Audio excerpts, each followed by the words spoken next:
sampai ke pengadilan. Artinya maksudnya jangan sampai putus sampai dengan putusan. Kalau bisa putus dengan mediasi kalau bisa.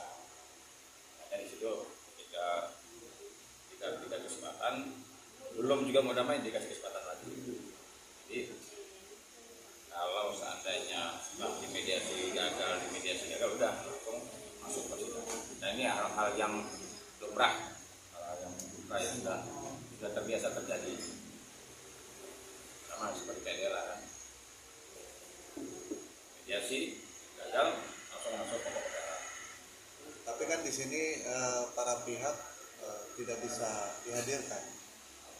Terutama dari Dr. Reza Gladys pun hanya diwakili oleh kuasa khususnya. Gimana? Ya kalau menurut saya idealnya kalau orang digugat ya ketika masuk acara mediasi idealnya datang prinsipalnya, Dr. Reza datang. Jadi jangan, kalau bisa jangan diwakilkan. Kenapa? Karena yang mau berunding itu bukan kuasa hukumnya, yang berunding itu adalah orang-orangnya. Kecuali kalau dia berhalangan, makanya dalam penjara itu beda. Tapi kalau sepanjang dia memang tidak ada kesibukan, idealnya datang. Karena di situ sebenarnya wajib datang dia.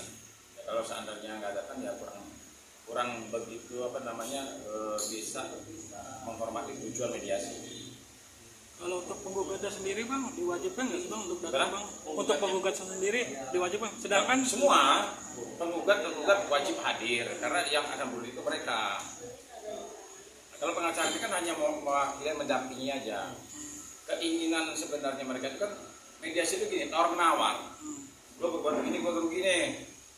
Lo juga. Nah, kira-kira kerugian gue sekian nih. Lo ganti kira-kira berapa nih? Nanti ada tawaran. Kayak seperti gini loh.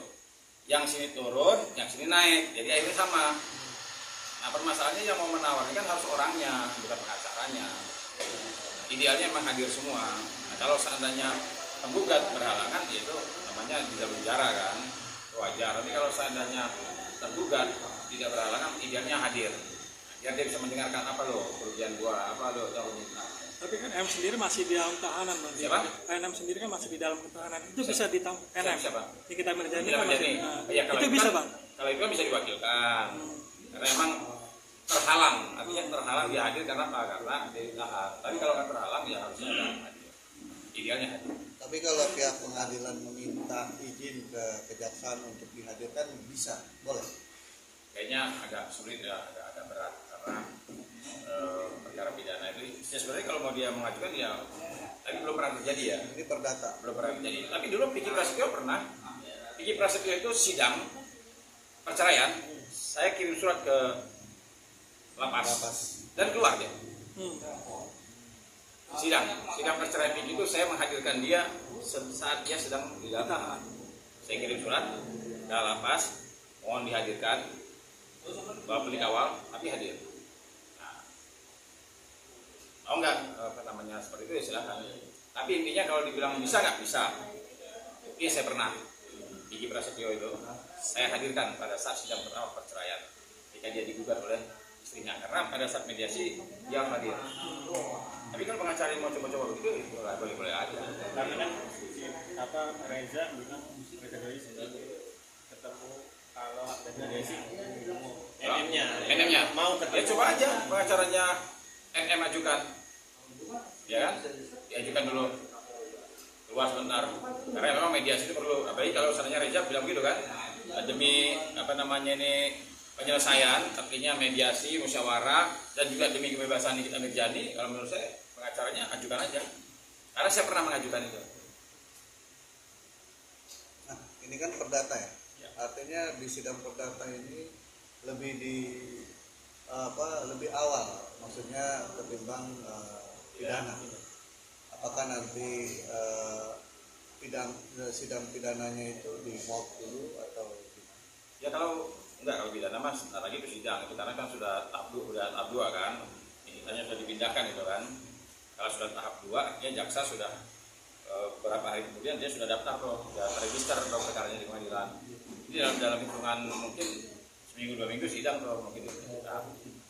Tapi kalau seandainya perdamaian ini bisa dilaksanakan, ya kalau nanti dipandang perlu bahwa perkara ini sebenarnya tidak perlu lagi dipersidangkan, ya siapa tahu kan, ternyata sudah sepakat dan lain sebagainya, dan tidak ada lagi yang dipermasalahkan, ya siapa tahu kan, ternyata jaksa tidak bisa disidang, siapa tahu, namanya siapa tahu kan, ya namanya usaha.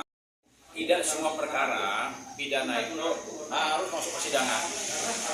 Jadi kalau memang dipandang bahwa perkara ini sebenarnya tidak bermanfaat lagi gitu loh kalau disidangkan, apalagi ini kan bermasalah kerugian, ganti rugi dan sebagainya, kecuali kalau pembunuhan itu nggak bisa, perkosaan nggak bisa, penganiayaan nggak bisa.